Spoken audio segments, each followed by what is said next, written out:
يا أيها الذين آمنوا اتقوا الله حق تقاته ولا تموتن إلا وأنتم مسلمون. يا أيها الناس اتقوا ربكم الذي خلقكم من نفس واحدة وخلق منها زوجها وبث منهما رجالا كثيرا ونساء واتقوا الله الذي تساءلون به والأرحام إن الله كان عليكم رقيبا.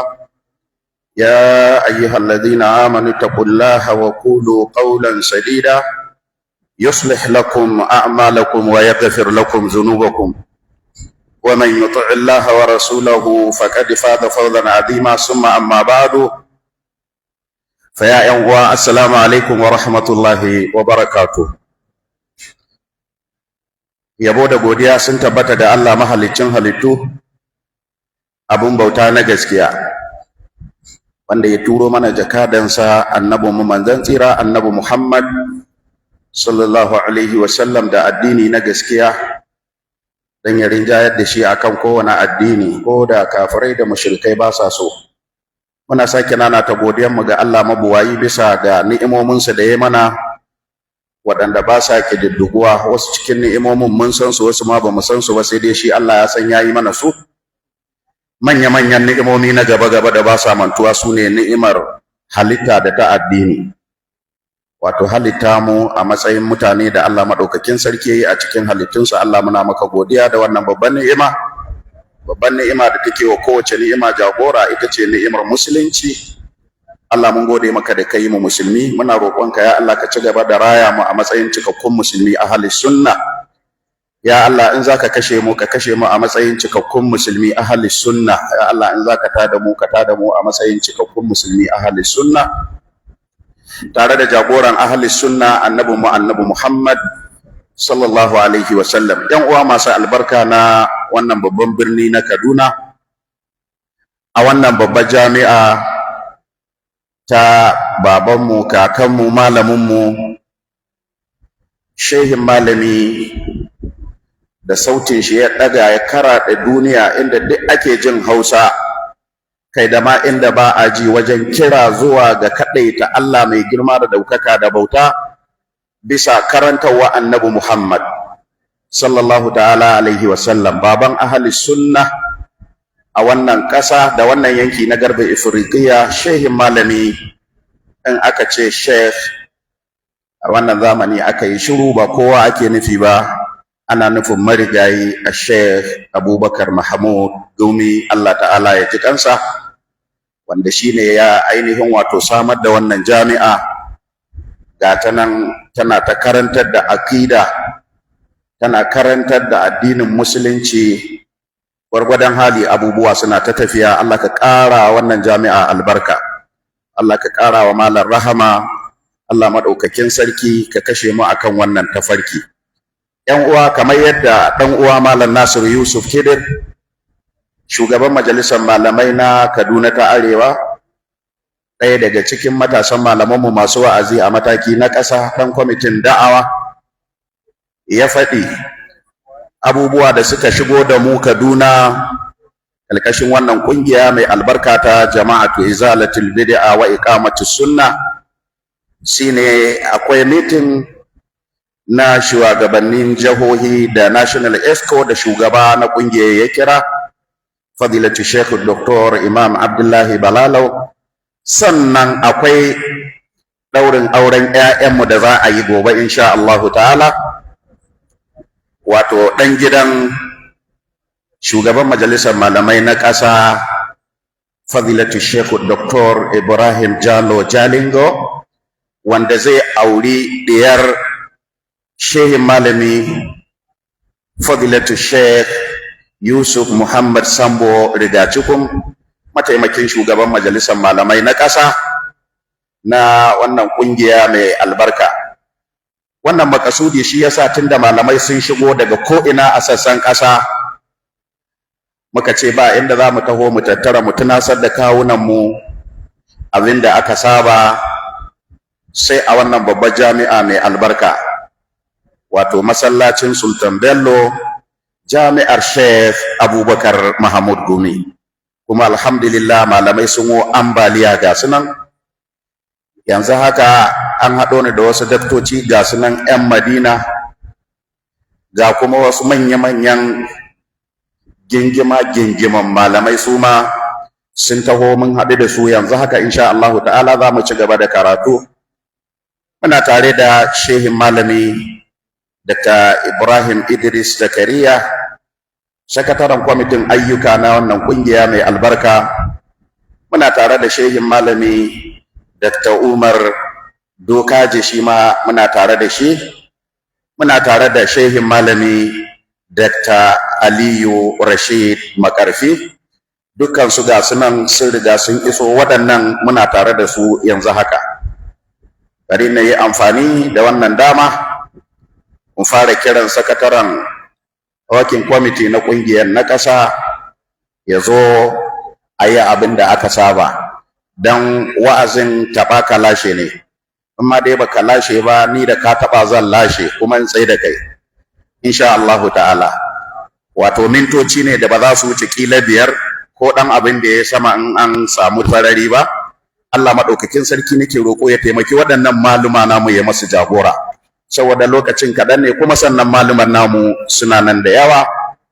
Dr. Ibrahim Idris Zakariya daga Jos, bismillah. Tare da shi akwai alaramma Usman Ismail Khidir. Kai alaramma, zan jinkirtar da kai tukunna, na ga sunanka ne na farko. Bari in ɗauko alaramma Al-Amin unguwar Kanawa. Alaramma Al-Amin unguwar Kanawa, ka zo ka karanta wasu ayoyi daga Alƙur'ani mai girma kafin dakta ya fara.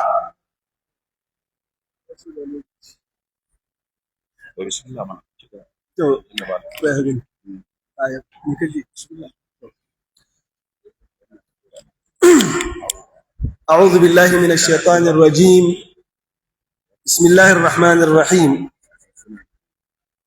الحمد لله الذي بنعمته تتم الصالحات وبفضله تتنزل الخيرات والبركات وبتوفيقه تتحقق المقاصد والغايات.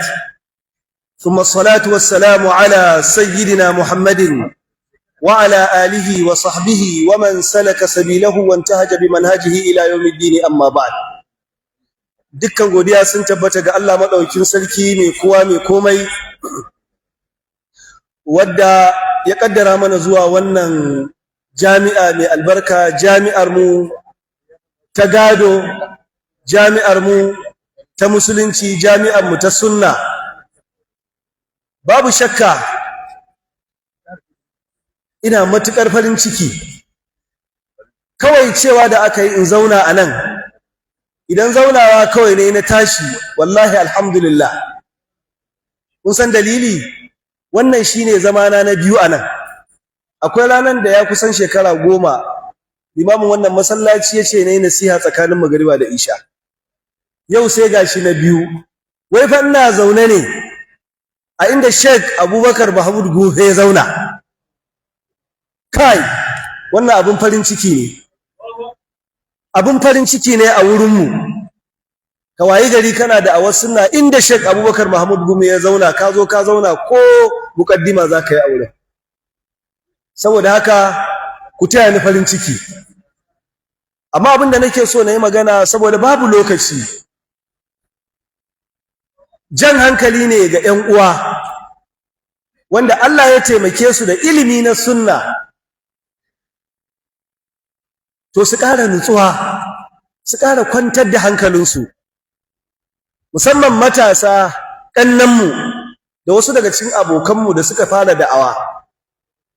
Babu shakka suna da'awa, an yi ilimi alhamdulillah, amma akwai wani abu da ya faru a majalisar Annabi Muhammad. Manzo Allah sallallahu alaihi wasallam yana koyar da sahabbai son junansu, haƙuri, girmama juna, girmama na gaba.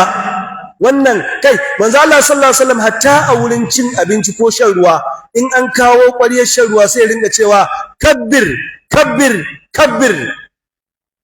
Wato ku lura da dattawan cikin ku manya, ku girmama su, ku gabatar da su a cikin wannan al'amari. hakan nan idan zai yi shawarwari na gudanarwa na mulkin musulunci yakan karkata wurin dattawan wanda suke da shekaru da kuma girma da tunani da hangen nesa, duk da cewa ba ya wofantar da darajar wa'ancan yaran bane, a'a suna da tasu darajar da Allah ya musu. To idan muka duba majalisin manzon Allah sallallahu alaihi wasallam da yayi shi a shekara 23, to don Allah mu kalli irin mutanen da ya haifar. Sai samar da nagartattun mutane, Sayyidina Umar, Uthman, Ali da sauransu. Sai gashi sun tafi da musuluncin iya inda manzo Allah sallallahu alaihi wasallam yana raye, alƙawarin Allah zai kai su suka kai shi. Idan muka gangaro ƙasa, majalisar Abu Hanifa, ka duba Abu Hanifa akhirut tabi'in, yanda ya zauna da ɗalibansa da irin ɗaliban da ya haifar, masu tarbiyya, masu ilimi, masu shiryar da mutane, marubuta. Haka dai aka rinka fasin ɗin abin, yana tafiya ilimin da tarbiyya da girmamawa. Abdullah bin Abbas, ɗaya daga cikin sahabbai,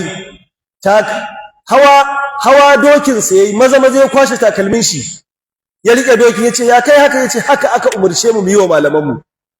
Kenan akwai wata girmamawa ta musamman. Ranar nan ina kallon tafsirin Sheikh Abubakar Mahmud Gumi, sai ana nuna malaman da suke zaune suna sauraron shi, wallahi inda ka san tsuntsu ne a kansu, saboda girmamawa da nutsuwa. Suna girmama malam, suna mutunta malam, suna son malam, malam yana son su, yana ƙaunar su. Haka ya tare da su, ya rayu da su, haka ya bar duniya, kuma kowa ya shaida haka. Ku duba irin yanda wannan majalisa ta Sheikh Abubakar Mahmud Gumi ta haifar da wasu irin mutane gwalagwale, wanda kowa daga nan har zuwa ƙasashen Yarabawa, ka je ga ɗaliban Malam Abubakar Mahmud Gumi yanda suke karantarwa da haƙuri da tarbiyya.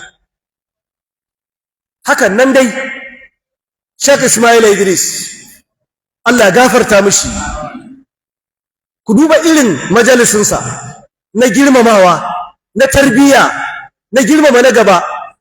Sai ya haifar da wasu irin mazaje a babin da'awa wanda ba sa tsoron faɗan gaskiya, suka bazu a wannan ƙasar, su ma suka sake haifarwa. Ba sai na faɗe su ba, duk kunan da kuke nan kun san su. Wato abin da yasa nake bada misalin irin wannan majalisin, ɗaliban ilimi su gane yanayinka, tarbiyyarka da nutsuwarka da ladabinka yana tasirantuwa ɗaliban da kake karantarwa. Da zaran ka yi wani majalisi na zagi, majalisi na radda-raddan da ba su da amfani, majalisi na zagin magabatan malaman da suka karantar da kai, to fa irin wa'annan ɗaliban zaka fita.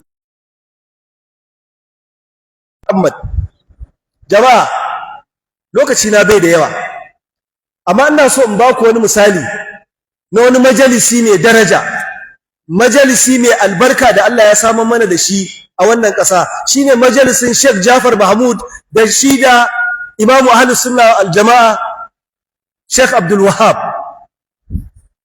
Lokacin da ni ina ɗaya daga cikin wannan majalisi, wanda suka karantar da mu, suka yi haƙuri, kai ni nan ba so ɗaya ba, ba so biyu ba, Sheikh Abdul Wahhab ya sha ɗauko littafinsa yana gidan haya, ya sayarwa da wasu daga cikin ɗalibansa, mu kenan, littafin ya miƙa a je a yi cefane a gidan shi, kuma a gidan haya yake.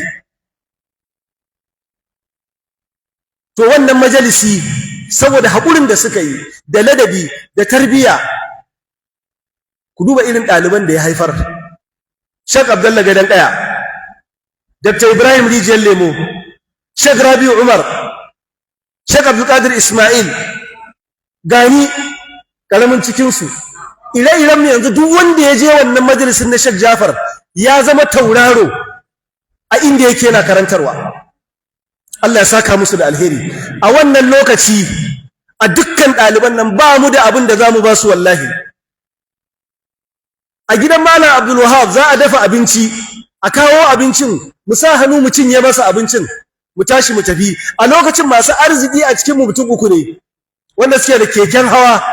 Akwai Malam Ibrahim Daurawa, na Kano, akwai Sheikh Ali Yunus, akwai wani muna kiran Sheikhana, su ne suke da keken hawa da za su zo darasi su tafi. Don Allah majalisin bai albarka ba? To amma sai ka je ka kalli majalisin, za ka ga akwai tarbiyya, akwai girmama na gaba. Ko da raddi za a yi shi a raddin ilimi, wanda a raddin za ka ji ƙanshin girmama wanda ake wa raddin. Za ka ji ɗanɗano na wanda ake wa raddin akwai girmama shi a ciki. Kwanakin baya, akwai wani abu da ya faru, ni na zama victim. Da yawa daga cikin matasan ahlus sunna da masu darasi ba su ji daɗin abin da na yi ba. A lokacin da aka kawo mas'alar cewa Allah ya gafarta ma wanda yi, cewa da ya fito ni ba na neman taimakon manzon Allah. Kaga wannan abu ne da gaskiya, amma a lokacin da kake faɗan abin ba a jin ƙanshin girmama manzon Allah ɗin a cikin maganganunka. Wanda lokacin har na buga misali guda biyu. Wato wanda suke inkarin usulubi kenan, usulubin da'awa. Kuma babban wanda ya koyar da mu usulubin da'awa shine wane? Annabi Muhammad sallallahu alaihi wasallam. Babu wani mutum da aka samu a duniya wanda ya jabberanci, yayi kafirci, yayi wa Allah tsiwa. Duk inda ka shiga a cikin Alkur'ani sai ka samu an yi maganar sa, shine wane? Fir'auna. Amma da Allah ya tashi aikan Annabi Musa, sai ba shi usulubi. Sai ce usulubin da nake so kai amfani da shi, faqula lahu qawlan layyina. أعوذ بالله من الشيطان الرجيم بسم الله الرحمن الرحيم نعم. فقولا له قولا لينا لعله يتذكر أو يخشى. Wannan aya ce, ka je ka karanta tafsirin ta ka gani, tana nuna cewa wa'azi a lokacin da zaka isar da shi yana buƙatar wani training, yana buƙatar wani uslubi wanda asali ne daga cikin asalin da'awar musulunci. Shi yasa barin gaya muku anan a ƙarshe, Annabi Muhammad idan ya tashi zai yi wani abu a cikin sahabbansa, kowanne sahabi akwai inda ya ajiye shi, akwai abin da zai iya. In shugaba, akwai sahabin da ya ce masa yana son shugabanci, kai ba za ka iya shugabanci ba, kana da rauni, ko babu? Amma akwai wanda an zo wurin bayani da jawabi sai ce ka je. Lokacin da za a tura mai da'awa zuwa ƙasar Yaman, sai manzon Allah sallallahu alaihi wasallam duba wane ne yafi iya diplomasiya, wane ne yafi iya mu'amala da mutanen waje, sai aka tura wane? Mu'az bin Jabal. Kuma aka bashi tsarin da ake so yayi. Idan ka je zaka fara da me, sai me, sai me, sai me. To saboda haka ko ba a ce ma na tsaya ba, ko malam Abdul Basir unguwan mai kawo bai ce tsaya ba, inda manyan malamai suka shigo, zan dakata a nan wurin. Ina fatan ƴan uwanmu ɗaliban ilimi da masu da'awa don Allah mu yi kwaikwayo daga wannan majalisi na Sheikh Abubakar Mahmud Gumi da kuma sauran malamanmu na sunna. Wassalamu alaikum wa rahmatullahi wa barakatuh. Wa alaikumussalam wa rahmatullahi wa barakatuh. Dr. Ibrahim Idris Zakariya daga Jos, Allah ya saka da alkhairi. Dr. yana cikin karatu sai ga shigowar shugaban majalisar malamai na ƙasa na wannan kungiya mai albarka, Fadilatu Sheikh Dr. Ibrahim Jalo Jalingo. Shugaban malamai, muna maka barka da shigowa wannan guri. A yi haƙuri da ni.